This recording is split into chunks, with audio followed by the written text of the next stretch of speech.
आज हम current electricity,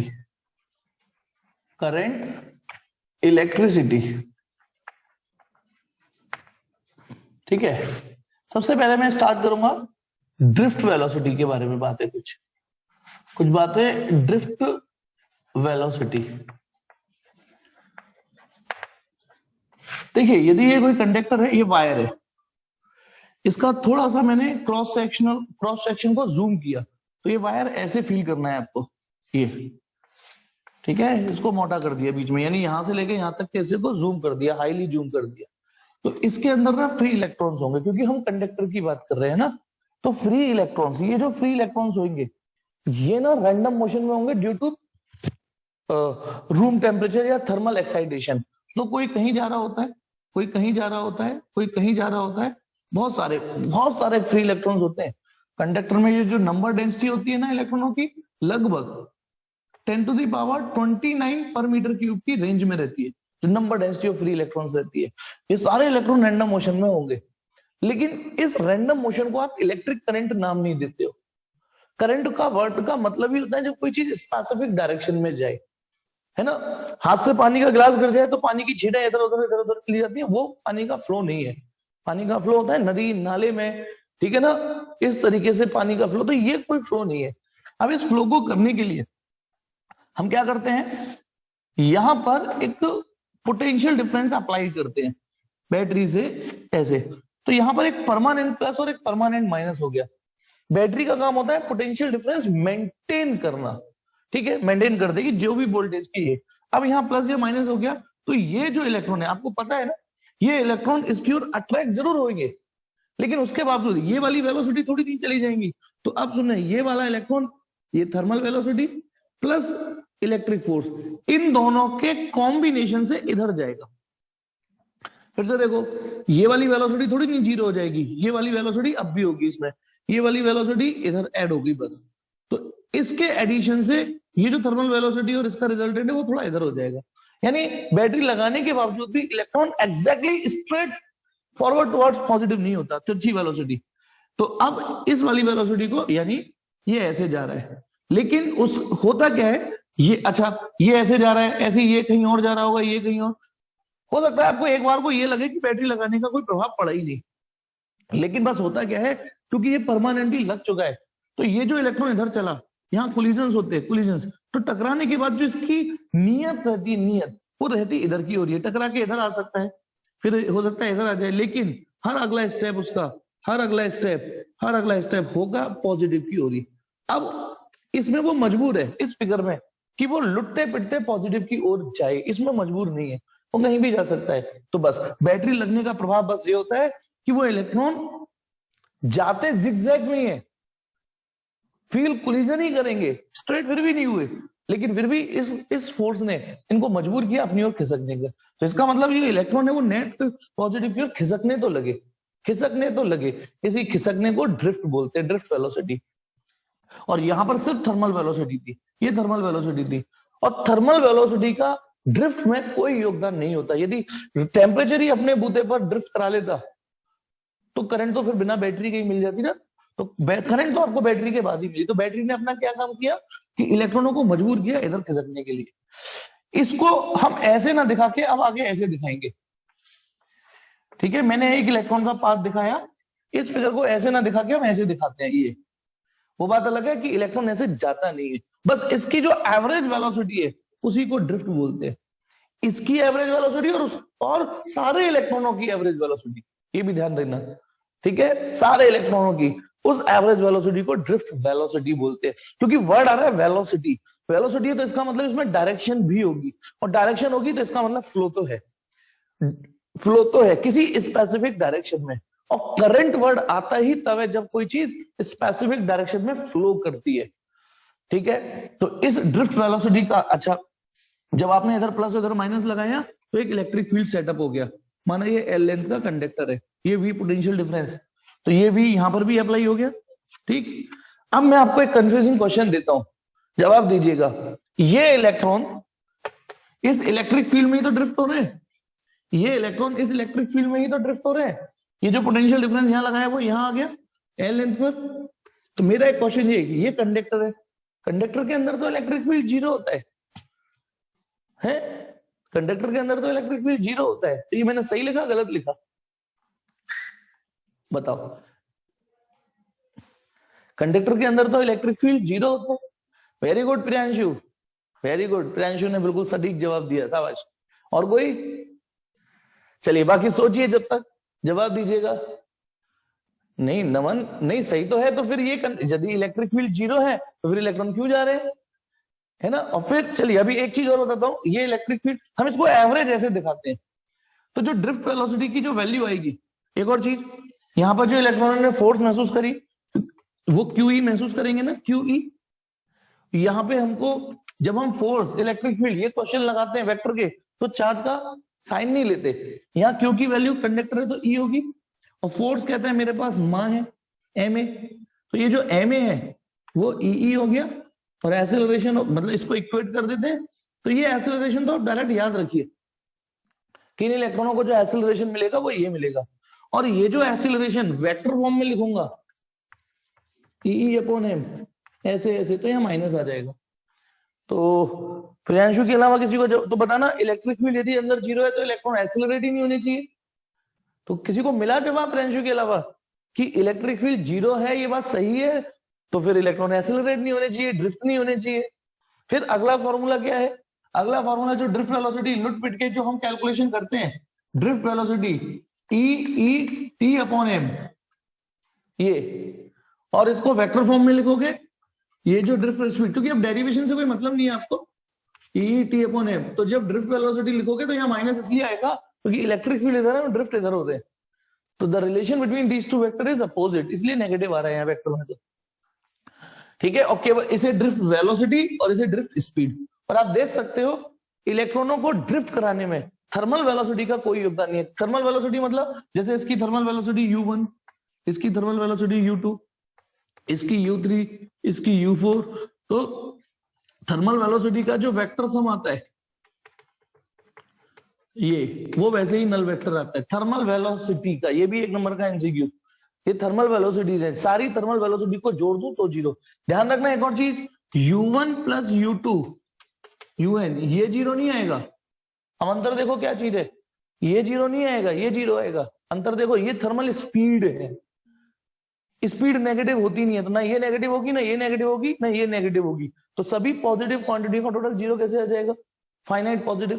तो ये थर्मल वेलोसिटीज का वेक्टर सम जीरो आता है, क्योंकि कोई वेलोसिटी कहीं, कोई कहीं, कोई कहीं, रैंडम होता है प्योर। और थर्मल वेलोसिटी क्योंकि इफेक्टिव जीरो आता है, जीरो जीरो नल वेक्टर, नहीं कोई मैग्नीट्यूड, नहीं कोई डायरेक्शन, तो थर्मल वेलोसिटी का कोई योगदान नहीं होता इलेक्ट्रॉनों को ड्रिफ्ट कराने में। चलिए मैं आंसर बता देता हूं कि इलेक्ट्रिक फील्ड जीरो होता है या नहीं होता।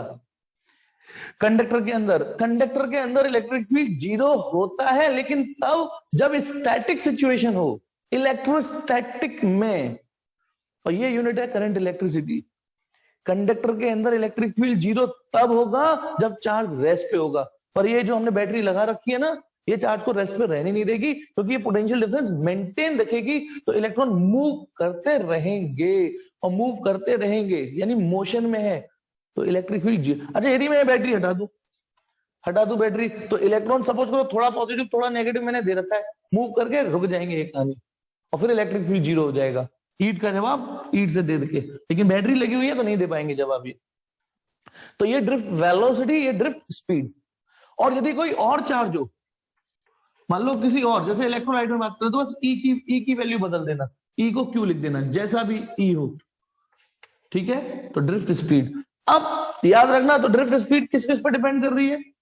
ई पर चार्ज ऑन इलेक्ट्रॉन, ई पर इलेक्ट्रिक फील्ड। हाँ ये भाई साहब क्या है, इसको बोलते हैं एवरेज रिलैक्सेशन टाइम। इस कॉन्सेप्ट को भी समझिए, इसको एवरेज रिलैक्सेशन टाइम बोलते हैं इसको। दो कोलिजन के बीच में लगने वाला समय, दो कोलिजन के बीच में लगने वाला समय, ठीक है, रिलैक्स, क्योंकि उसे दो कोलिजन के बीच में थोड़ा बहुत रिलैक्स मिलेगा जो मिलेगा। और इससे भी इंपॉर्टेंट बात, ये इन दो फैक्टरों पर डिपेंड करता है। एक तो नेचर ऑफ मटेरियल, ये याद होना चाहिए आपको, नेचर ऑफ मटेरियल, क्योंकि हर मटेरियल चेंज होते ही मेटल की स्ट्रक्चर चेंज हो जाती है, ठीक है, नंबर डेंसिटी चेंज हो जाती है, तो जैसी भीड़ जैसी स्ट्रक्चर वैसे कोलिजन होते हैं। भीड़ ज्यादा होगी तो कोलिजन्स भी ज्यादा हो जाएंगे, भीड़ कम होगी कोलिजन्स कम होंगे, स्ट्रक्चर अलग होगी अलग कोलिजन्स होंगे। तो नेचर ऑफ मटेरियल पे भी कोलिजन्स डिपेंड करते हैं, और उसके बाद ये रिलैक्सेशन टाइम डिपेंड करता है। और एक और चीज याद है किसी को, टेम्परेचर। टेम्परेचर, अब इसको याद और करना है इसको, इसे तो ठीक है ना, इसके इफेक्ट को, वो ये, यदि आप टेम्परेचर बढ़ाओगे तो रैंडमनेस बढ़ती है, डिग्री ऑफ रैंडमनेस, ये जो ये बकवास बढ़ जाती है कोई, ठीक है ना। और जब रैंडमनेस बढ़ेगी तो नंबर ऑफ कोलिजन्स बढ़ेंगे, ठीक है। नंबर ऑफ, पानी को जब आप उबालते हो तो देखते हैं ना, जैसे जैसे टेम्परेचर बढ़ता है रैंडमनेस बढ़ जाती है, बुलबुले उठते हैं, ठीक है। तो टेम्परेचर बढ़ेगी तो डिग्री ऑफ रैंडमनेस बढ़ेगी, कोलिजन्स बढ़ेंगे, कोलिजन्स बढ़ेंगे, और कोलिजन्स बढ़ेंगे तो क्या होगा, जल्दी जल्दी कोलिजन्स होंगे तो रिलैक्स करने की फुर्सत कम होगी। कोलिजन्स बढ़ेंगे तो जो रिलैक्स, ये एवरेज टाइम का है सिंबल, ये रिलैक्सेशन टाइम कम हो जाएगा। ये याद होना चाहिए फैक्ट, कॉन्सेप्ट। तो रिलैक्सेशन टाइम कम हो जाएगा। अच्छा बताओ फिर उसका ड्रिफ्ट वेलोसिटी पे क्या फर्क पड़ेगा, क्योंकि जब ये कम हो जाएगा तो ड्रिफ्ट वेलोसिटी भी कम हो जाएगी, और होनी है यानी, ठीक है। आप ये वाला फैक्टर बढ़ा दोगे तो ये बात ध्यान रखना, टेम्परेचर बढ़ाने का इफेक्ट क्या होता है। अब एक और चीज, जब इलेक्ट्रॉन यहां से यहां जाता है तो आपने देखा असली रास्ता ऐसे होता है, दिखा ऐसे देते हैं एवरेज। तो collisions, electron has to suffer frequent collisions, ठीक है ना, किससे, नेबरिंग इलेक्ट्रॉन्स और आयन से, दो से। तो ये दीज कोलिजन्स, यहां से दो कॉन्सेप्ट और सुन लीजिए, इन्हीं कोलिजन्स की वजह से किसी भी सर्किट में रेजिस्टेंस होता है, या किसी भी कंडक्टर का रेजिस्टेंस जनरेट होता है। यही है वजह, यही है कलेश की वजह, रेजिस्टेंस की। Collisions are responsible for resistance. And again एक और चीज, जैसे यहां से उसने काइनेटिक एनर्जी अटेंड करी, कोलिजन होते ही ना उसकी सारी काइनेटिक एनर्जी ध्वस्त हो जाती है, जीरो हो जाती है। फिर काइनेटिक एनर्जी आती है, ये और टेम्परेचर मिलकर उठाते हैं, फिर आती है, फिर कोलिजन होती है, ध्वस्त हो जाती है। तो बार बार काइनेटिक एनर्जी गेन करता है, बार बार खत्म हो जाती है। तो कंजर्वेशन ऑफ एनर्जी, वो काइनेटिक एनर्जी कहीं तो जाएगी ना, कहीं तो जाएगी ना। सपोज करो मैं हाथों से काइनेटिक एनर्जी लाऊं, यूं ताली बजाऊं, ताली, तो मेरी काइनेटिक एनर्जी कहीं तो जा रही है, साउंड एनर्जी, थोड़ी बहुत हीट एनर्जी में भी। तो यहाँ साउंड एनर्जी तो नहीं है, हीट एनर्जी में कन्वर्ट हो जाती है। तो ध्यान रखना, काइनेटिक एनर्जी ही हीट एनर्जी बनाती है, काइनेटिक एनर्जी है हीट एनर्जी बनाती है। वो जो काइनेटिक एनर्जी खत्म हो रही है ना, बार बार खत्म हो रही है, लॉस हो रही है, वही हीट एनर्जी बनाती है। तो यहां से दो फैक्टर याद रखना, कोलिजन से रेजिस्टेंस बनी और कोलिजन से हीट भी बनी। जितनी ज्यादा कोलिजन उतनी ज्यादा हीट, जितनी ज्यादा कोलिजन उतनी ज्यादा रेजिस्टेंस, ये दोनों फैक्टर प्रोपोर्शनल है। तभी तो आपने जो हीट का फॉर्मूला पढ़ा है ना, आगे आऊंगा दोबारा बताऊंगा, I² RT। तो हीट रेजिस्टेंस के प्रोपोर्शनल है कि नहीं, हीट, क्योंकि रेजिस्टेंस ज्यादा तो कोलिजन ही ज्यादा होते हैं। चलिए, तो ये था ड्रिफ्ट स्पीड का। अब इसमें क्या क्या सवाल कंसेप्चुअल घुसा देते हैं कि मान लो मैंने इसका क्रॉस सेक्शनल एरिया बढ़ा दिया, तो आप क्रॉस सेक्शन एरिया बढ़ाने पे आप देख सकते हो ड्रिफ्ट वेलोसिटी के फॉर्मूले में कोई असर ही नहीं आएगा।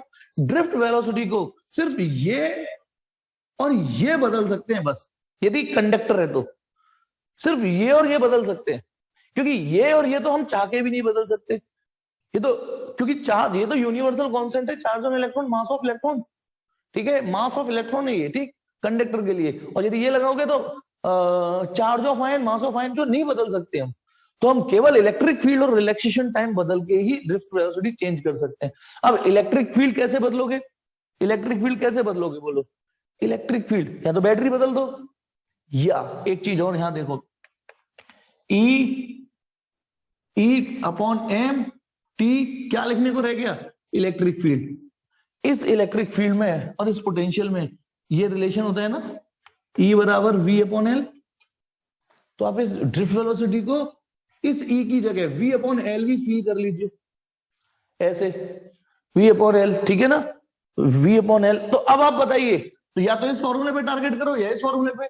तो बताइए कौन कौन से फैक्टर हैं जो ड्रिफ्ट वेलोसिटी बदल सकते हैं। हाँ, लेंथ बदल सकता है, क्योंकि यदि लेंथ आपने बढ़ा दी, उसी बैटरी को मेंटेन करते हुए लेंथ, यदि आपने बड़ा कंडक्टर ले लिया, बड़ी लेंथ का ले लिया, तो ज्यादा लेंथ तो ड्रिफ्ट वेलोसिटी कम हो जाएगी, ज्यादा पोटेंशियल डिफरेंस तो ड्रिफ्ट वेलोसिटी बढ़ जाएगी।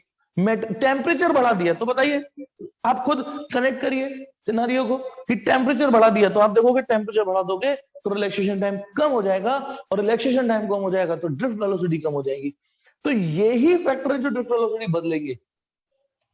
कुछ के ये इंडिपेंडेंट भी है, जैसे बाहर बारिश हो रही है तो ड्रिफ्ट वेलोसिटी कितनी हो जाएगी, अरे तो बारिश का ड्रिफ्ट से क्या लेना देना, तो जैसे मैंने एरिया बढ़ा दिया तो एरिया है नहीं इसमें, तो एरिया का कोई रोल नहीं है ड्रिफ्ट वेलोसिटी में। तो ये थी ड्रिफ्ट वेलोसिटी, ठीक है। थर्मल वेलोसिटी का कोई योगदान नहीं होता। और हाँ, यहां पर एक टॉपिक और आता है मोबिलिटी, म्यू से रिप्रेजेंट करेंगे, और ये होता है drift per unit electric field. एक रेशियो होता है कि कितना इलेक्ट्रिक फील्ड लगाने पे ड्रिफ्ट हुआ, कितना इलेक्ट्रिक फील्ड लगाने पे। जैसे सपोज करो कि आप देखते हो ना, जब आप स्कूटी लो और पल्सर लो, दोनों में एक्सीलरेटर देना है, इतना ही घुमाना है। लेकिन पल्सर में जब आप ऐसे एक्सीलरेटर घुमाओगे तो ज्यादा एक्सीलरेट कर जाता है वो, है ना। जब एक्सीलरेट कराते हो तो बहुत ज्यादा आगे बढ़ जाएगी स्कूटी में। और जो आजकल ई बाइक आ रही है उसमें तो काफी देर तक करते हैं, तब धीमे धीमे उड़ती है वो। तो वही चीज, एक रेशियो होता है mobility, drift per unit electric field, जिसमें हम ड्रिफ्ट का फॉर्मूला ये रखें, मान लो ड्रिफ्ट का फॉर्मूला ये रख दें, Q E T upon M, और ई की जगह ई रख दो नीचे ई, तो ई से ई कट जाएगा, तो जो मोबिलिटी है क्यू टी अपॉन एम। तो मोबिलिटी कैसे, एक तो फैक्टर आपको एम दिख रहा है। जैसे आपसे क्वेश्चन कंसेप्चुअल क्या बनता है कि एक सिंपल, हमारे जो सॉलिड कंडक्टर होते हैं ना, कंडक्टर आयनिक कंडक्टर जो होते हैं, ये कॉपर सोडियम, ये सब कॉपर सिल्वर, ये इनकी कंडक्टिविटी क्यों अच्छी होती है। हालांकि इसका जवाब हम कंडक्टिविटी से भी दे सकते हैं, लेकिन यह मोबिलिटी फैक्टर देखो।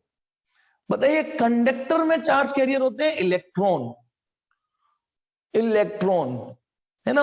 अरे मैं, ये तो क्वेश्चन आधा अधूरा रह गया कि कंडक्टर की कंडक्टिविटी इलेक्ट्रोलाइट के कंपैरिजन में क्यों अच्छी होती है। तो इलेक्ट्रोलाइट में चार्ज कैरियर होते हैं आयंस, धीमे धीमे बोल रहा हूं, सुनना, आयंस।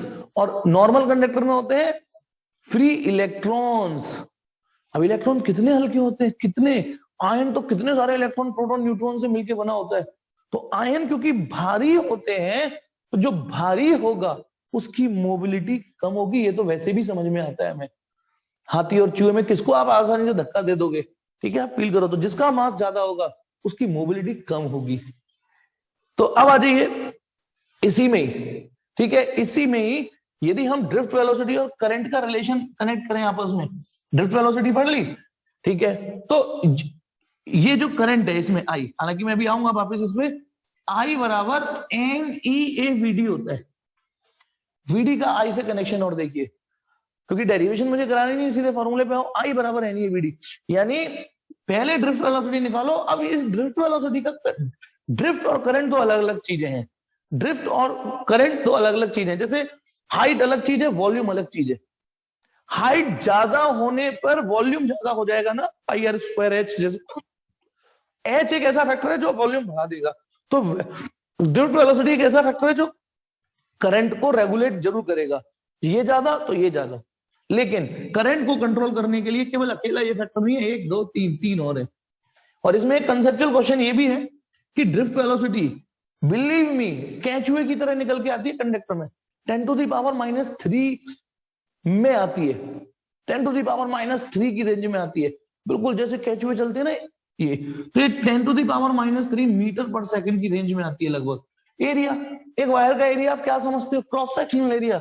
इसको मैंने जूम करके ऐसे दिखाया है, क्रॉस सेक्शनल एरिया मिलीमीटर में होता है।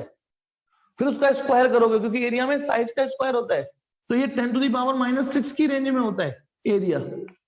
चार्ज ऑन इलेक्ट्रॉन में सबको पता है 1.6 10⁻⁻19 आता है। आप देख सकते हो ऐसा ही फैक्टर में ये कितना कम, ये कितना कम, ये कितना कम आ रहा है। लेकिन मैंने एक डायलॉग बोला था, वो अभी भी याद है मुझे, 100 सुनार की एक लोहार की, ये अकेला फैक्टर सब पे भारी पड़ जाता है, 10⁻29। चेतन आप लेट हो गए बेटा, अब आप लेट आओगे, लेट आ गए ना, अभी ज्वाइन किए ना, ठीक है, वीडियो देखिएगा यूट्यूब पर, ये मैं बता चुका हूं, ये मैं बता चुका हूं आप, ठीक है।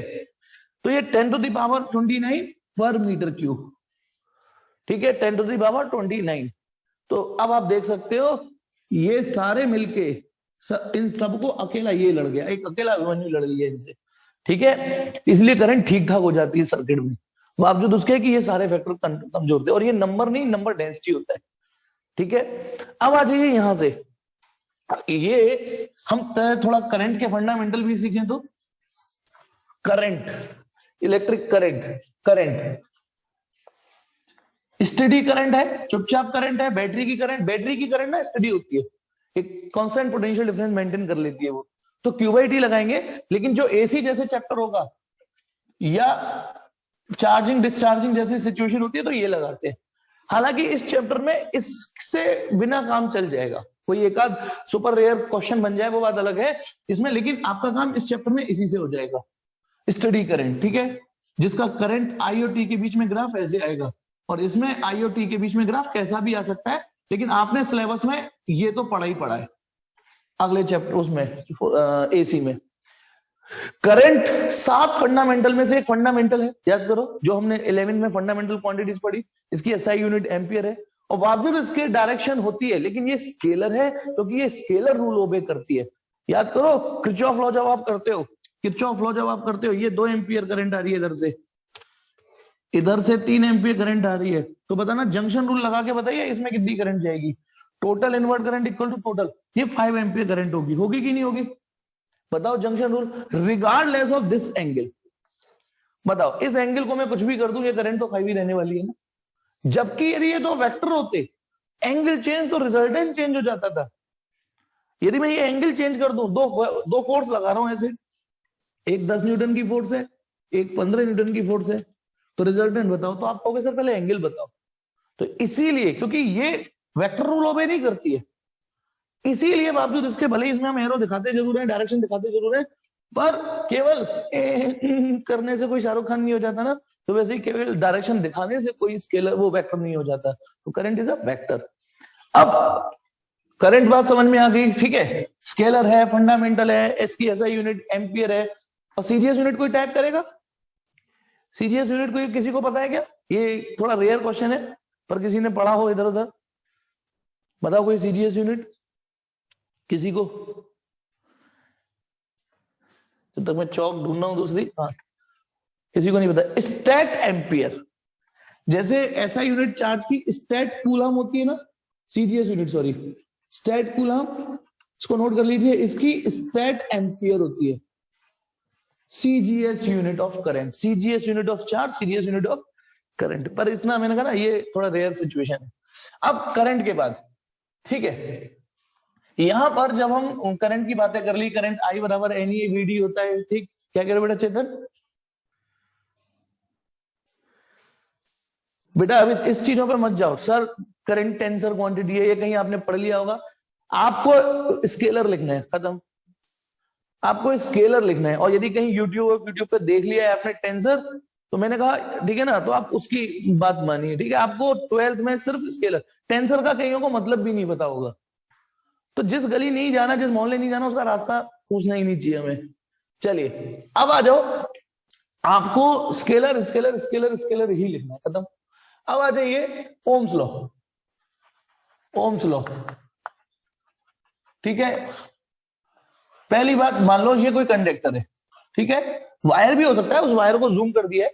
यदि मैं यहां पर एक कांस्टेंट पोटेंशियल डिफरेंस लगाऊं, अब तो वर्ड ये समझ में आता होगा ना, कांस्टेंट पोटेंशियल डिफरेंस लगाऊं, ऐसा नहीं बदलने वाला जैसे एसी में लगता था, है ना, ठीक है, पोटेंशियल डिफरेंस, तो उनका अकॉर्डिंग, या चलो कांस्टेंट छोड़ो, जैसा वोल्टेज है, वेरिएबल भी हो सकता है, लो ये वेरिएबल भी हो सकता है, तो इसमें करंट मेंटेन हो जाएगी। इस सिंबल का मतलब है वेरिएबल बैटरी, तो ये करंट, लेकिन ये वेरिएबल का मतलब जब बदलोगे तब बदलेगा। जैसे रेगुलेटर होता है ना पंखे का, जब आप नंबर चेंज करोगे 3 से 4 करोगे तब स्पीड चेंज होगी, नहीं तो 3 पे तो चल ही रहा है वो, ठीक। तो ये रही करंट, ये प्लस ये माइनस, ये इधर एक इलेक्ट्रिक फील्ड सेटअप हो गया, ये एल। अच्छा ठीक है ना, उससे पहले एक और चीज करंट के बारे में, एक चीज और बता दूं मैं, कि देखो जब हम इलेक्ट्रोस्टैटिक पढ़ते थे, मान लो ये कंडक्टर ए है और ये कंडक्टर बी है, अलग अलग कंडक्टर है, आइसोलेटेड कंडक्टर है, इस पे चार्ज ही चार्ज है, और ये 10 वोल्ट का उससे चार्ज है, 10 वोल्ट का पोटेंशियल डिफरेंस है। यदि मैं इसको यहां वायर से जोड़ दूं, तो पता है the charge will start to flow from A to B, और करंट होगी इसमें करंट होगी, लेकिन वो करंट होगी पल भर के लिए, क्योंकि थोड़ी देर के बाद इसका चार्ज जब यहां पहुंचना चालू हो जाएगा, तो इसका पोटेंशियल बढ़ना चालू हो जाएगा और इसका घटना चालू हो जाएगा, और थोड़ी देर के बाद कुछ चार्ज जब यहां पहुंच जाएगा, और मान लो इन दोनों आइडेंटिकल थे, इमेजिन करो, तो ये 5-5 वोल्ट हो गए, तो ये फ्लो रुक जाएगा, देखा आपने, ये देखा आपने, ये रुक जाएगा, अब इसमें करंट नहीं है। Now this is a condition of electrostatic, अब ये इलेक्ट्रोस्टैटिक हो गई। लेकिन सपोज करो दूसरा सिनारियो, ये 10 वोल्ट से चार्ज है और ये सपोज करो खाली कंडक्टर है 0 और ये, यदि मैं यहां को इसको एक 10 वोल्ट की बैटरी से जोड़े रखूं, पहले 10 वोल्ट से, है ना, और अब ए से बी को कनेक्ट करूं तो पता क्या होगा, ये तो यहां से जाएगा चार्ज, जो उसकी नेचुरल टेंडेंसी है कि the charge will start to flow from higher to lower, तो चार्ज यूं जाएगा। लेकिन जैसे ही ये जाएगा, ये तो चाहेगा कि मैं इसका पोटेंशियल बढ़ा दूं और अपना घटा लूं, जैसे यहां हुआ भी था। लेकिन यहाँ बैटरी क्या करती है, वापस इस चार्ज को खींच लेती है, ये इधर और वापस इधर डाल देती है, तो इसकी मेहनत बार बार बेकार हो जाती है। ये 10 वोल्ट और ये 0 वोल्ट पे रहेगा ही रहेगा हमेशा। इसका 10, ठीक है ना, इसका 0 से 1 वोल्ट नहीं होगा, इसका 10 से 9 नहीं होगा।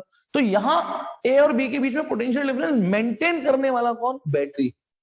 ये बैटरी है। ये मैंने मोटर के माध्यम से समझाया था, याद है ना, पंप के माध्यम से, कि एक कंटेनर ये रहा, एक कंटेनर ये रहा, 2 कंटेनरों के पाइप से कनेक्ट करोगे तो पानी हाई लेवल से लोअर लेवल वाले कंटेनर में फ्लो होना चालू कर देगा, जब तक उनका लेवल बराबर ना हो जाए और पानी रुक जाएगा। लेकिन यदि मैं इस कंटेनर से पंप लगा के पानी बार बार इधर डालूं तो इधर पानी जा रहा होगा, पंप बार बार खींच रही होगी। तो बैटरी का काम बिल्कुल पंप की तरह है।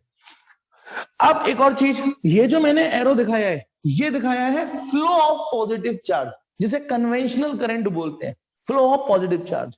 ये मान लीजिए ये ऋतिक रोशन है, लेकिन बैंग बैंग या कौन सी थी वो वॉर, सारे एक्शन ऋतिक ने नहीं किए थे, स्टंटमैन ने किए थे।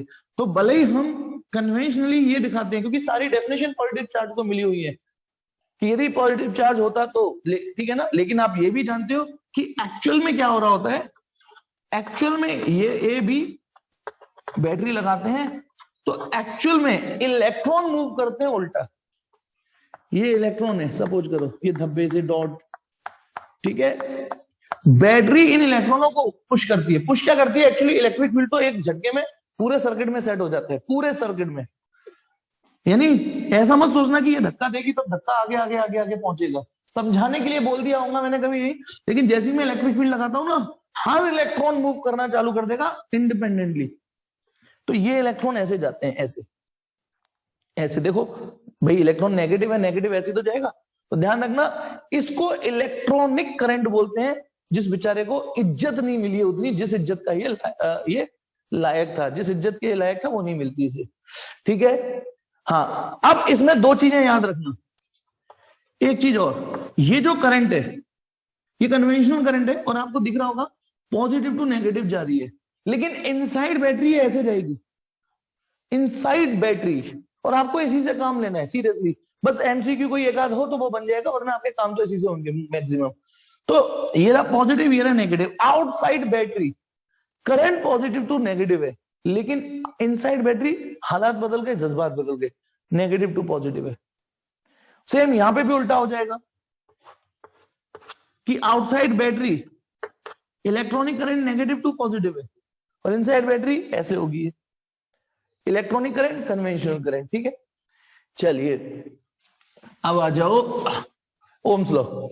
तो ओम्स लॉ उन्होंने ये बोला कि यदि मैं इस पर एक पोटेंशियल डिफरेंस मेंटेन कर दूं और बाकी की सारी फिजिकल कंडीशन कांस्टेंट रखूं, बाकी की कोई उंगली ना करूं, टेम्परेचर नहीं बदलूं, मटेरियल नहीं बदलूं, इसमें खींचातानी नहीं करूं कि लेंथ कभी कुछ और कर दी कभी कुछ ना, केवल आपको वोल्टेज बदलने का हक मिलेगा। तो उनका कहना ये था कि यदि वोल्टेज जो भी आपने अच्छा हम वी, जैसे ये पॉइंट ए है और ये पॉइंट बी है, अब तो पूरी बात बता ही सकता हूं, हम वी आलसी बने में लिखते हैं, एक्चुअल में ये वर्ड वी ए भी होता है। किन 2 पॉइंटों के पोटेंशियल डिफरेंस को आप टारगेट कर रहे हो? तो पोटेंशियल डिफरेंस, ठीक है, हम आलसी बने में लिखते ही है क्योंकि बोलने में थोड़ा अच्छा लगता है, रिदम बन जाता है, पर एक्चुअल में ये प्रॉपर वर्ड ये होता है, ठीक। तो उनका कहना ये था पोटेंशियल डिफरेंस करंट के प्रोपोर्शनल होगा। प्रोपोर्शनल साइन हटाते हैं तो आपको पता ही है रेजिस्टेंस आता है, यहाँ वी और आई के बीच में ग्राफ बनाओगे प्रोपोर्शनल वाले स्ट्रेट आएगा, आई और बी के बीच में बनाओगे तो भी स्ट्रेट आएगा, उससे कोई फर्क नहीं पड़ रहा।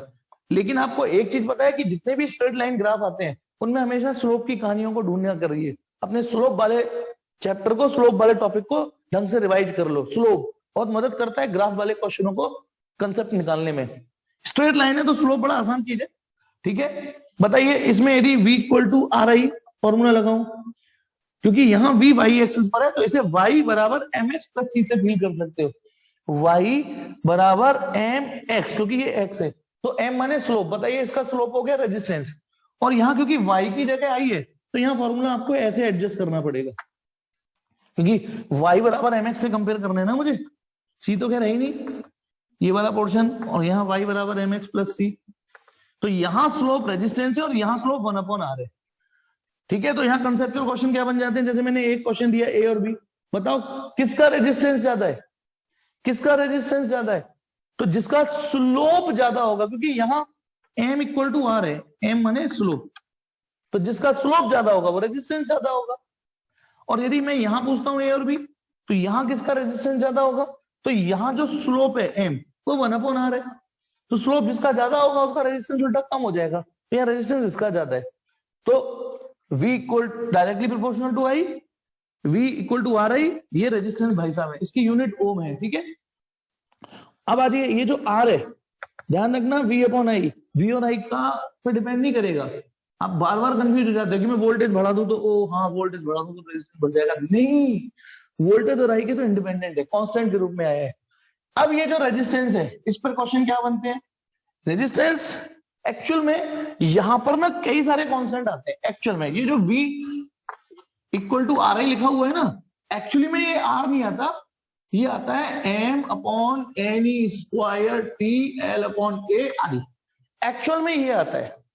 जैसे हम 1/4 पाई एफ साइन नॉट को k बोल देते हैं, f equal to k Q1 Q2 upon r square, लेकिन k एक्चुअल में थोड़ी नहीं है, k की जगह 1/4 पाई एफ साइन नॉट होता है, तो r एक्चुअल में नहीं है, एक्चुअल में तो ये आता है। इस पूरे पैकेट को r बोल देते हैं हम, तो इसका मतलब इसको r बोला हुआ है r, तो इसका मतलब r resistance m upon N square T L upon A, ठीक, N square T L upon A, ठीक, ये ध्यान रखना, जिसमें हम इसको भी एक और पैकेट बोल देते हैं, रेजिस्टिविटी, ये पैकेट ध्यान रखना, रेजिस्टिविटी, रेजिस्टिविटी, ये इसका फॉर्मूला आप साफ दिख रहा है। अच्छा देखो इस पूरे को देखो, तो रेजिस्टिविटी का फॉर्मूला क्या दिख रहा है, M upon N square T.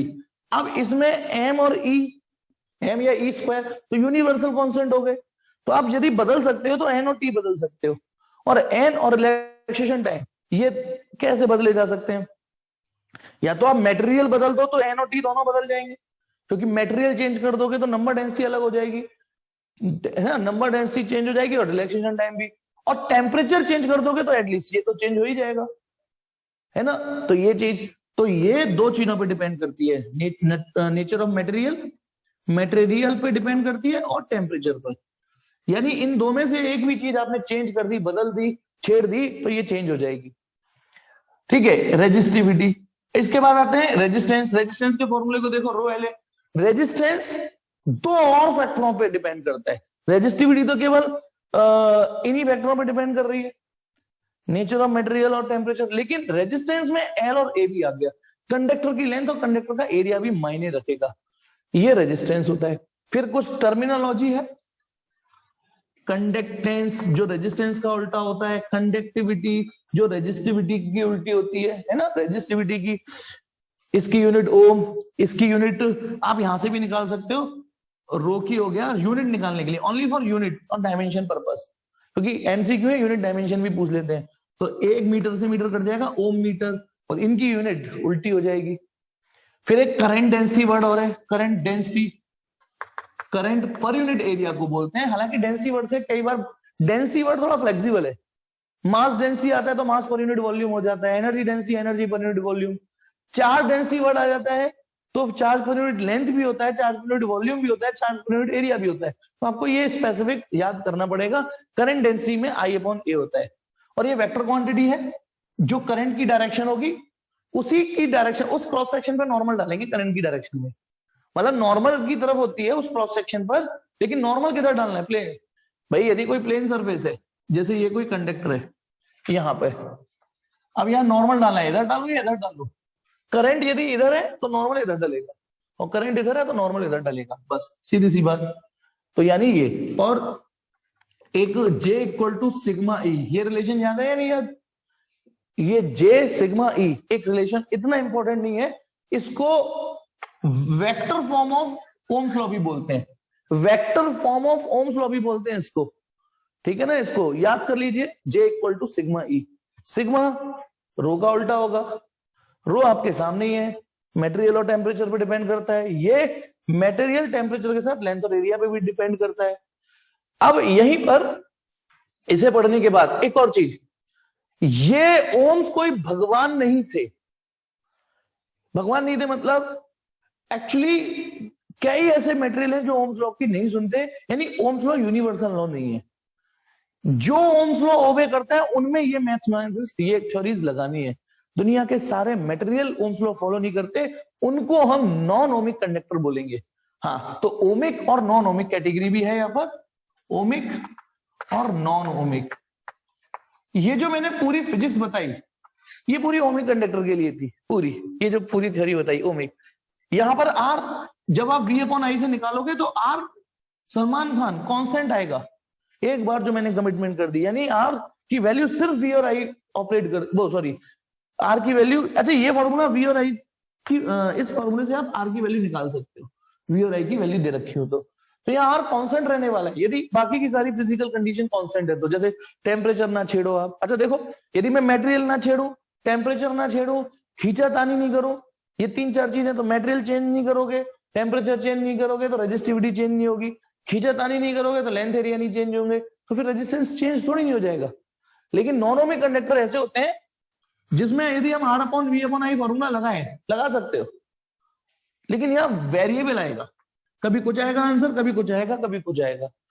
Formula लगाने की मने नहीं है बेटा, ध्यान रखना।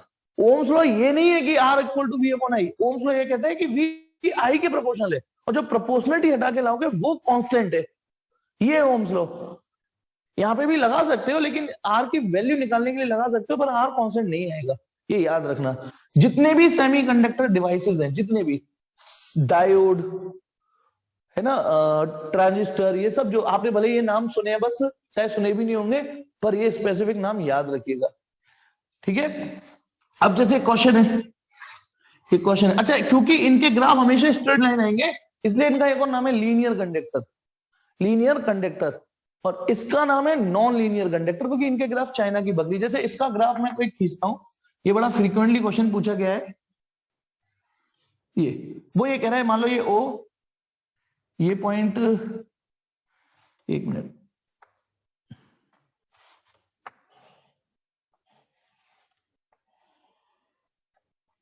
ए बी सी डी।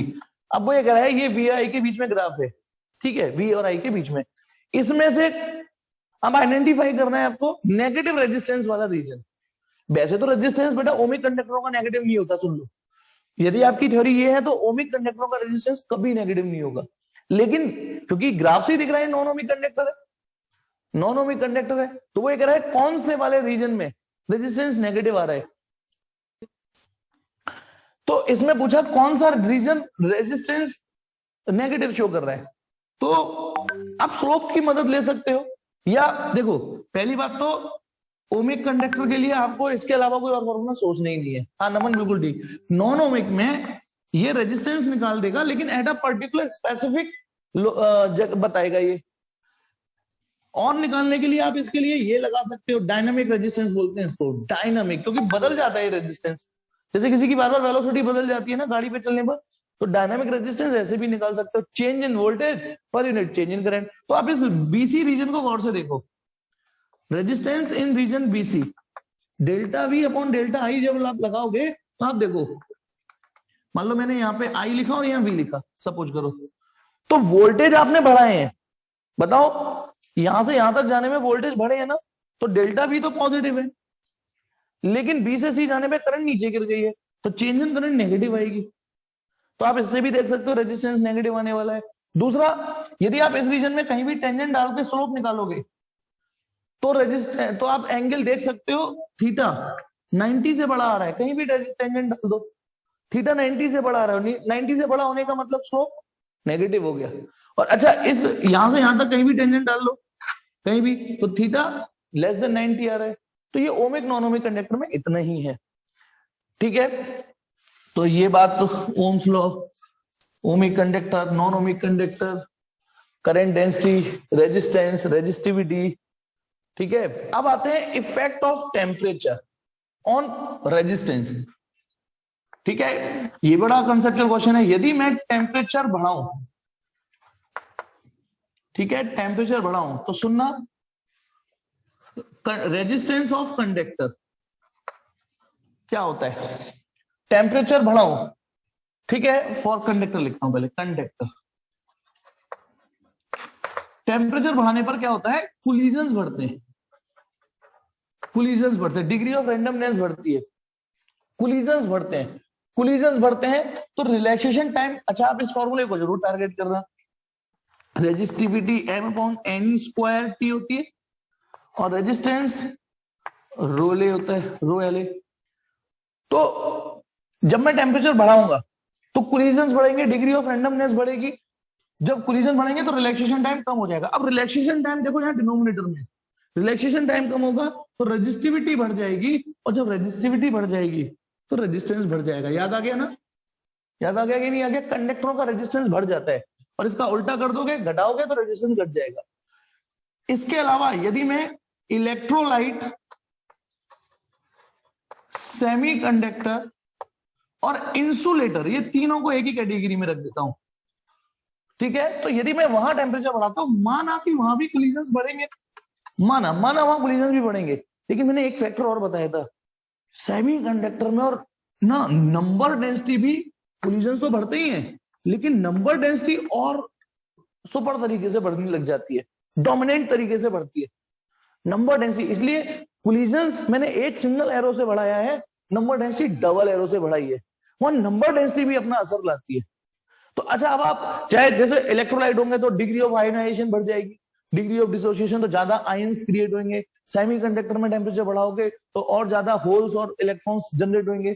तो अब आप बताइए, कोलिजन वाले फैक्टर से तो ये रिलैक्सेशन टाइम घट जाएगा, तो बताइए रिलैक्सेशन टाइम घटेगा तो रेजिस्टिविटी बढ़ेगी, लेकिन नंबर डेंसिटी यदि बढ़ेगी, अब ये बढ़ रही है, ये भी डिनोमिनेटर में, अब आप देखो लड़ाई होगी नहीं होगी, एक रेजिस्टिविटी घटाना चाह रहा है, एक बढ़ाना चाह रहा है, इसीलिए मैंने इस कंफ्यूजन को दूर करते नंबर डेंसिटी को पावरफुल रखा, तो ओवरऑल ये जीतता है ये वाला। इनमें याद रखना, तो आपकी रेजिस्टिविटी और रेजिस्टेंस दोनों गिर जाते हैं, और नहीं तो रट लो, केवल कंडक्टर का रेजिस्टेंस बढ़ेगा, बाकी सबका घटेगा।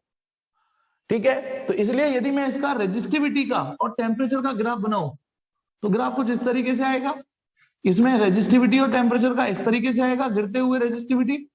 और आपको और एक और बात बता दूं, इसी कड़ी में एक और होते हैं स्टैंडर्ड रजिस्टर, जो इंटेंशनली बनाए जाते हैं, इंटेंशनली बनाए जाते हैं, यानी जानबूझ के। जब हमने देखा यार, कभी कभी क्या होता है, हमें ऐसा मटेरियल चाहिए होता है जो रेजिस्टेंस, हम टेम्परेचर, वो एक ऐसी सिचुएशन में आ जाए कि जहां उसका टेम्परेचर चेंज हो रहा हो और फिर भी रेजिस्टेंस चेंज ना हो, तो ऐसे रेजिस्टेंस की जरूरत पड़ती है। तो हमने स्टैंडर्ड रजिस्टर बनाए जिसमें क्या होता है, रेजिस्टेंस और रेजिस्टिविटी नियरली अनचेंज रहती है, कांस्टेंट रहती है, टेम्परेचर बढ़ाने पर और घटाने पर भी।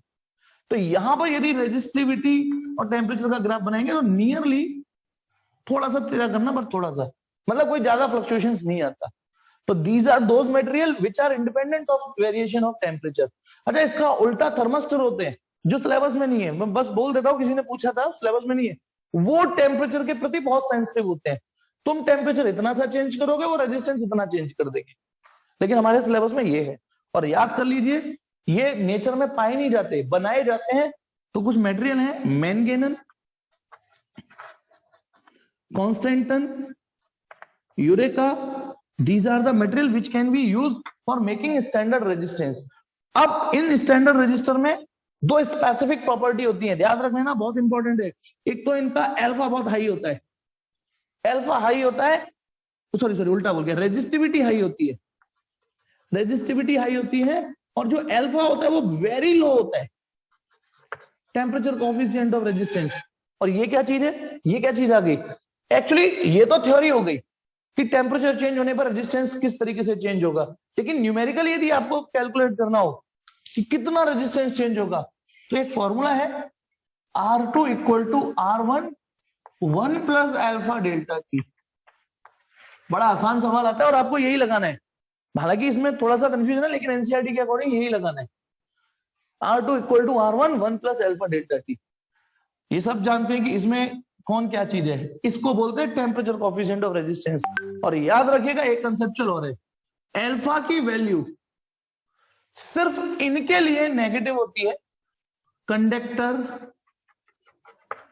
और अल्फा फॉर स्टैंडर्ड रजिस्टर, इनके लिए तो अल्फा पॉजिटिव आएगा, और अल्फा सेमीकंडक्टर, इंसुलेटर और इलेक्ट्रोलाइट, इनके लिए इसकी जो वैल्यू आएगी वो नेगेटिव आएगी।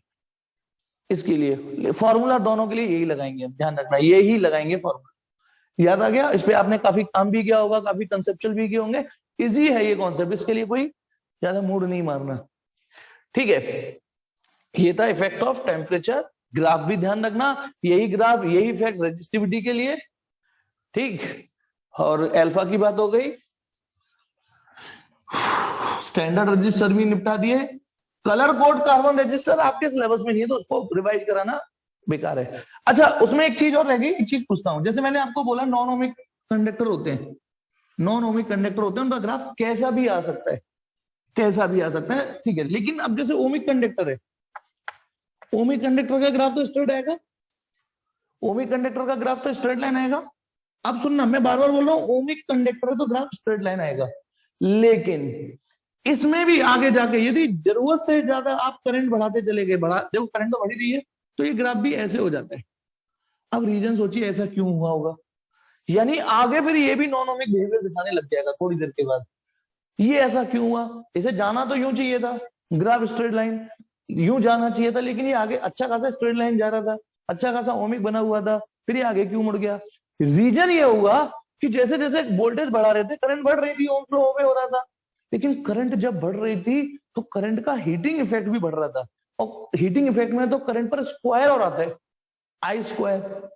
तो एक स्टेज ऐसी होती है कि खुद की करंट खुद में इतनी हीट बना लेती है कि खुद का रेजिस्टेंस बदलने लग जाती है ना, खुद का रेजिस्टेंस खुद की हीट से।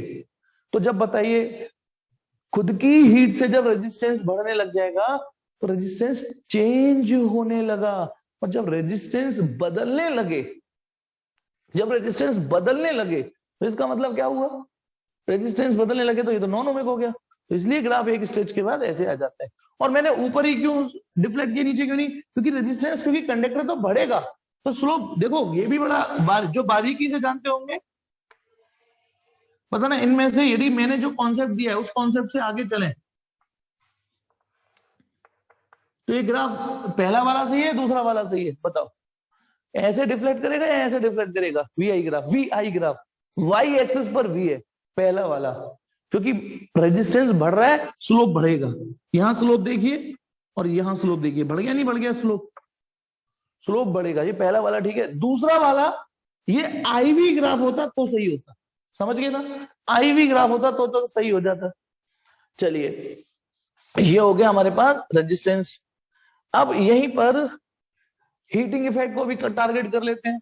तो जब किसी रेजिस्टेंस पर आप करंट मेंटेन करोगे, बैटरी तो मेंटेन करेगी, ये बैटरी ठीक है करंट मेंटेन करने के लिए लगा दी, तो भैया कोलिजन होते रहेंगे, करंट फिर भी मेंटेन हो रही है क्योंकि पीछे से एनर्जी आप दे रहे हो, तो वो जो कोलिजन्स हैं वो हीट में कन्वर्ट होती चली जाती है, और जो हीट एनर्जी बनती है वो जूल ने सबसे पहले फॉर्मूला दिया था, I square R T, I square R T, the heat generated in a resistance, ठीक है, आई स्क्वायर आर टी।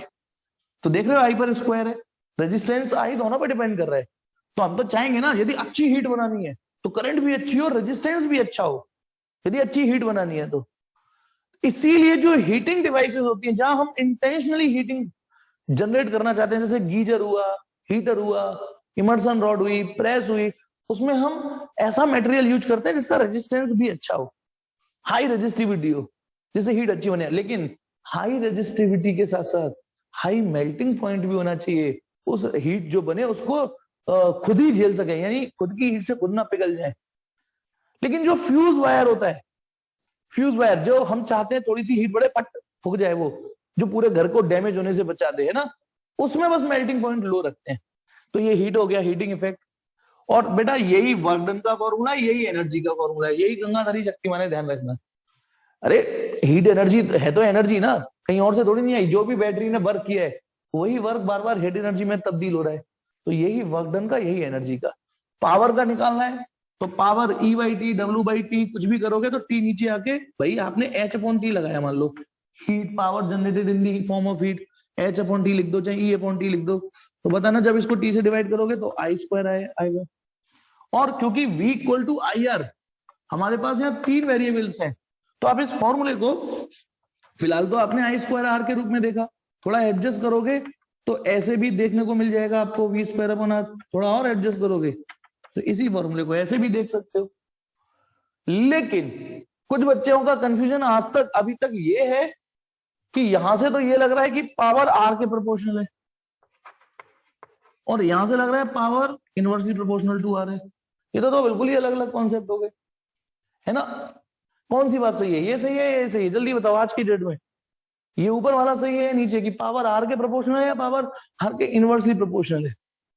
हाँ जी चेतन, ये दोनों सही हैं, हम अपनी तरफ से कंफ्यूज हो जाते हैं। देखो यदि आप देखो, फॉर्मूला तो ये है, ये तो कोई कॉन्सेप्ट है ही नहीं, आपने बनाया है। आपने ये बनाया है तो इसका मतलब कोई स्थिति होगी, तो इससे ये फॉर्मूला तब बनेगा जब करंट कांस्टेंट रही हो, तभी तो आप आई को एज ए कांस्टेंट ले गए। तो यानी ये फॉर्मूला तब लगेगा जब करंट कांस्टेंट रही हो, और ये फॉर्मूला तब लगेगा जब वोल्टेज कांस्टेंट रहे हो। जैसे मैं आपको सिचुएशन देता हूं, ये 2 रेजिस्टेंस है और ये ऐसे बैटरी, यदि मैं आपसे कहता हूं किसमें ज्यादा हीट बनेगी, ये रेजिस्टेंस R1 है, ये रेजिस्टेंस R2 है ना, और R1 R2 से ज्यादा है, मान लो यहां लिख देता हूं। अब मैंने आपसे कहा किसमें ज्यादा हीट बनेगी, तो मान लो आप ये वाला फॉर्मूला लगा रहे, किसमें ज्यादा पावर कंज्यूम होगी। तो आप जब ये फॉर्मूला लगाओगे यहां पर, तो आपको पता है यहाँ I1 स्क्वायर R1, और यहाँ यहां लिख देता हूं, जगह नहीं है, I1 स्क्वायर R1 और उसमें I2 स्क्वायर R2 लगाना पड़ेगा कि नहीं, बोलो सोच के देखो। यदि मैं इस फॉर्मूले को यहां यूज करता हूं P1 P2, क्योंकि इनमें करंट तो अलग अलग है, लेकिन यदि मैं ये वाला फॉर्मूला यूज करता हूं, नहीं सर ने एक और बताया है, तो यहां मेरा काम इससे हो जाएगा। सिर्फ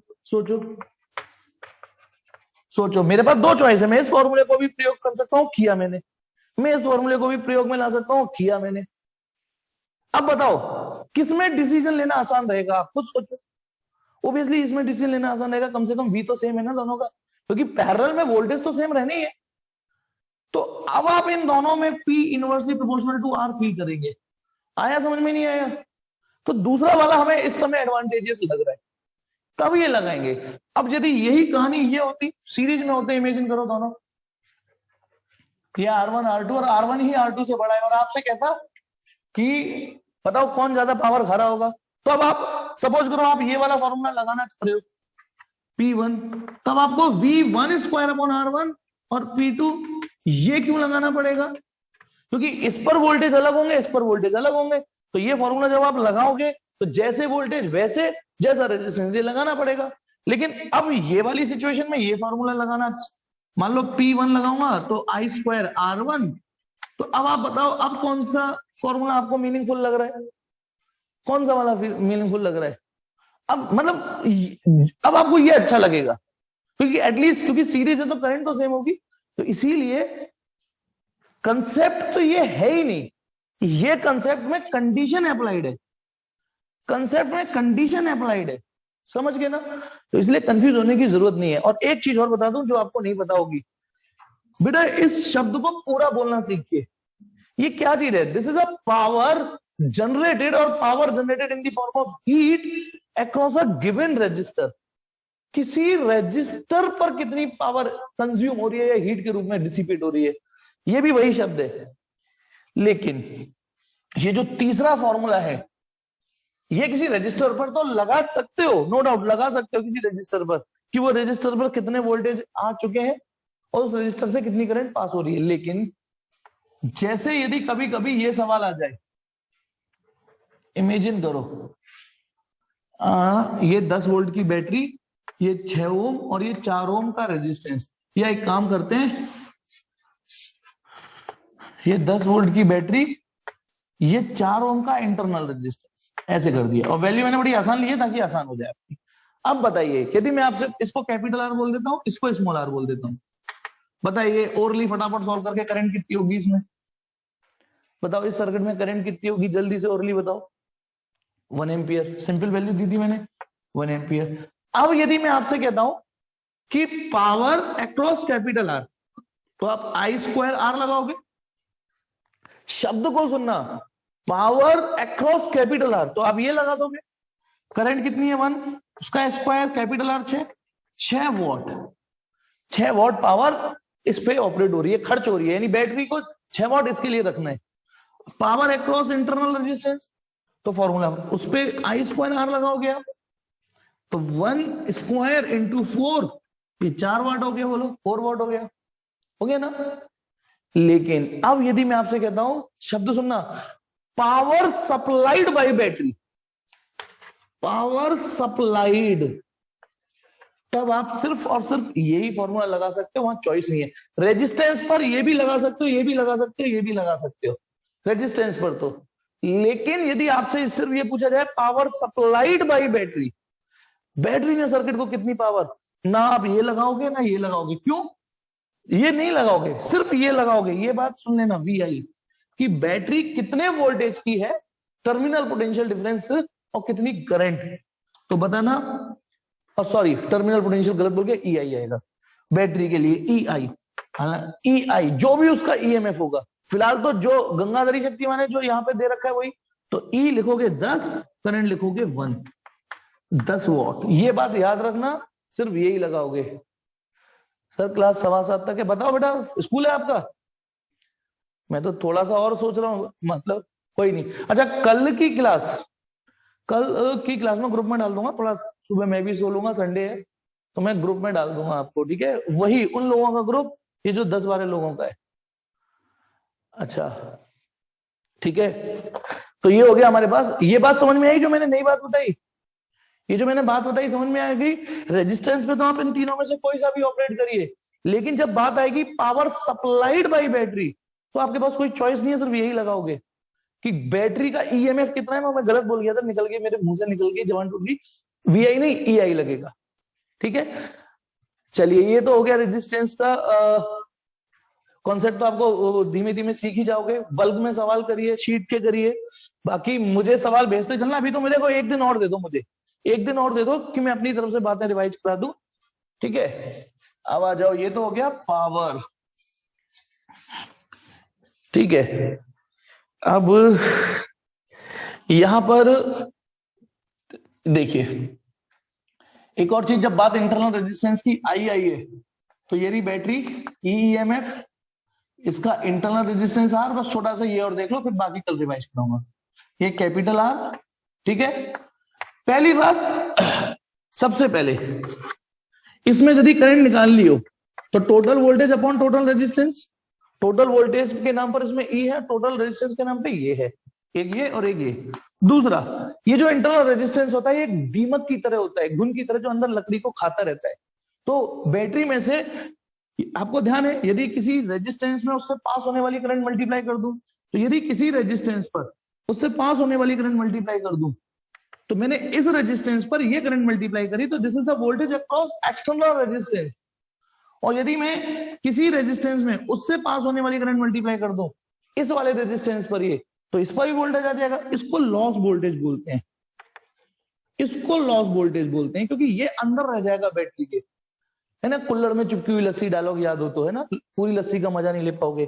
तो इसीलिए जो बाहर आपको मजा मिलेगा, जो बाहर आपको मजा मिलेगा, EMF में से लॉस वोल्टेज घटा दीजिए, उतना मिलेगा। अच्छा ये टर्मिनल वोल्टेज है, इसको आप VT भी लिख सकते हो, टर्मिनल वोल्टेज। यदि मैं इन टर्मिनलों का नाम A और B दे दूं, तो इसी को VAB भी लिख सकते हो। बताइए अब एक बात बताओ, बैटरी के टर्मिनल A, बैटरी के टर्मिनल B, तो बैटरी के टर्मिनल पे जो वोल्टेज डेवलप होंगे वो E नहीं होंगे, E-IR होंगे। तो यानी कहीं ना कहीं यदि I 0 कर दी, सोचो I 0 कर दी, तो V और E बराबर भी हो जाएंगे। और I 0 कब होगी? जब आप इसको ओपन सर्किट में रखोगे, ठीक है ना? ये चीज। लेकिन एक और चीज ध्यान रखना, क्योंकि टर्मिनल वोल्टेज ऐसे लिखो, ऐसे लिखो, ऐसे भी तो लिख सकते हैं। तो ये बैटरी A और B से जुड़ रही है, कोई मुझे बताएगा ये रेजिस्टेंस किन पॉइंटों से जुड़ रहा है? ये वाला रेजिस्टेंस जो एक्सटर्नल लग रहा है वो किन पॉइंटों से जुड़ रहा है? ये भी ए और बी से जुड़ रहा है। तो इसका मतलब पैरेलल में वोल्टेज सेम होते हैं, तो वो थ्योरी यहां भी लगेगी। तो यानी इस टर्मिनल वोल्टेज को VAB को आप I इंटू आर से भी निकाल सकते हो, इस पर जो वोल्टेज है, क्योंकि ये दोनों पैरेलल में। तो टर्मिनल वोल्टेज ऐसे भी निकाल सकते हो, ऐसे भी निकाल सकते हो। दिस इज लॉस वोल्टेज जो खा जाता है ये, है नहीं। और जब आप इसको सॉल्व करोगे तो स्मॉल जो आर आएगा वो E minus V upon V into capital R, ये इंटरनल रेजिस्टेंस, इसी से बना है ये फॉर्मूला इंटरनल रेजिस्टेंस निकालने का। अब एक और चीज, इसमें एक कंडीशन है। ये जो मैंने सारे फॉर्मूले पढ़ाए हैं ये तब है जब बैटरी डिस्चार्ज हो रही थी, करंट ऐसे थी। लेकिन यदि बैटरी चार्ज हो रही है तो सुनो, E माइनस आई आर, यदि बैटरी चार्ज होगी तो E प्लस आई आर करोगे, और बैटरी में कुछ नहीं हो रहा, ना चार्ज हो रहा ना डिस्चार्ज हो रहा, तो प्लस माइनस 0 इंटू आर होगा ना। तो ये तीन सिनारियो है आपके सामने। तो दिस इज डिस्चार्जिंग। डिस्चार्जिंग जब सेल बैटरी डिस्चार्ज हो रहा हो तो ये लगाएंगे, चार्ज होगा तो ये लगाएंगे। अच्छा, इसे फिर भी लॉस वोल्टेज बोलेंगे इसको। और ये जब cell is in no action, action में नहीं है, तो आप देख सकते हो कंसेप्चुअल है, यहां भी E से छोटा आएगा क्योंकि V equal to E minus कुछ, और यहां V E से बड़ा आएगा। ये कॉन्सेप्चुअल क्वेश्चन आ चुका है, क्या V E से बड़ा हो सकता है? बिल्कुल हो सकता है ड्यूरिंग द चार्जिंग। और क्या V E के बराबर हो सकता है? बिल्कुल हो सकता है when cell is in not an action, when cell is in open circuit। ये इंटरनल रेजिस्टेंस। और उस केस में हालांकि जो मैं बता रहा हूं वो आएगा नहीं, यदि ये वाली सिचुएशन है तो यहां पे फिर ये आ जाता है, प्लस हो जाता है। पर ऐसा कोई सवाल आपको मिलेगा नहीं, और आएगा भी तो आप किरचॉफ लॉ से भी कर जाओगे। मैं इसलिए नहीं बताया था मैंने पहले भी, और अब भी भूल जाओ, पुरानी बातें भूल जाए ना। ये जो अभी बताया था वो भी भूल जाओ, ये वाली बात कि यहाँ प्लस आएगा, किरचॉफ लॉ से भी हो जाएगा ये वो। और इसमें एक चीज और है, पहली बात ये है, दूसरी बात ये बात, एक बात और है, वो है मैक्सिमम पावर ट्रांसफर थ्योरम। किसी भी मैक्सिमम पावर ट्रांसफर थ्योरम वो ये है कि यदि ये और ये कैपिटल आर और स्मॉल आर यदि बराबर हो, इफ हो, ऐसा कोई शर्त नहीं है लेकिन ऐसा हो जाए तो, ऐसा सिनारियो बन जाए तो बैटरी अपना मैक्सिमम पावर दे पाएगी। तब याद आई किसी को थ्योरम? नहीं, बेचारी साइड में पड़ी हुई थ्योरम है, जंग भी लग जाती है कि जब एक्सटर्नल रेजिस्टेंस और इंटरनल रेजिस्टेंस एग्जैक्टली बराबर हो, तो जो बैटरी होती है वो अपने फुल स्ट्रेंथ में होती है, मैक्सिमम पावर निकाल के देगी आपको। यानी बैटरी से आप कितनी मैक्सिमम पावर निकाल सकते हो वो तब निकाल पाओगे जब ये सिचुएशन जनरेट होगी। ये वाली, ये बड़ा है तो गड़बड़ हो जाएगी, ये कम है तो गड़बड़ हो जाएगी, बराबर ही होगा तो मैक्सिमम पावर ट्रांसफर थ्योरम। तो चलिए आज इतना ही रखता हूं मैं, और आप इसी मोड में तैयारी रखिए। फिर मैं एक दिन और लूंगा, कल की टाइमिंग में ग्रुप में अभी बना के डाल दूंगा, ठीक है? ओके बेटा।